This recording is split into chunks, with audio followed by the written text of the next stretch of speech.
Hi అండి అందరికీ welcome back to my channel. నేనైతే డ్రై ఫ్రూట్స్తో అయితే లడ్డు చేశానండి. అది మీకు చూపిద్దామని చెప్పి చిన్న వీడియోని అయితే పోస్ట్ చేశాను.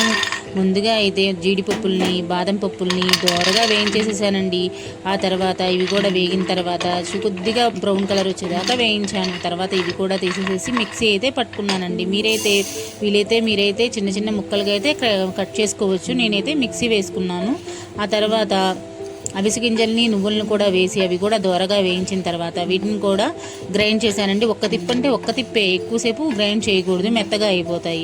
ఆ తర్వాత ఇవి కూడా తీసేసి దాంట్లో అయితే గుమ్మడి గింజల్ని పొద్దుతిరుగుడు గింజల్ని కూడా వేసి అవి కూడా చక్కగా గ్రైండ్ చేసి అవి కూడా వేయించేసేసుకున్న తర్వాత ఇవి కూడా దోరగా వేయించేసేసి తర్వాత అయితే నేనైతే బెల్లం ఏమీ యాడ్ చేయలేదండి.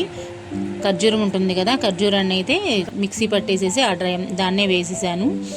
అంతే, డ్రై ఫ్రూట్స్తో అయితే లడ్డు ఎంత ఈజీగా అయిపోయిందో చూసారా. ఇంట్లోనే చక్కగా ఇలా ప్రిపేర్ చేసేసుకోవచ్చండి. ఎంత టేస్టీగా ఉంటుందో, పిల్లలు కూడా చాలా ఇష్టంగా తింటారు.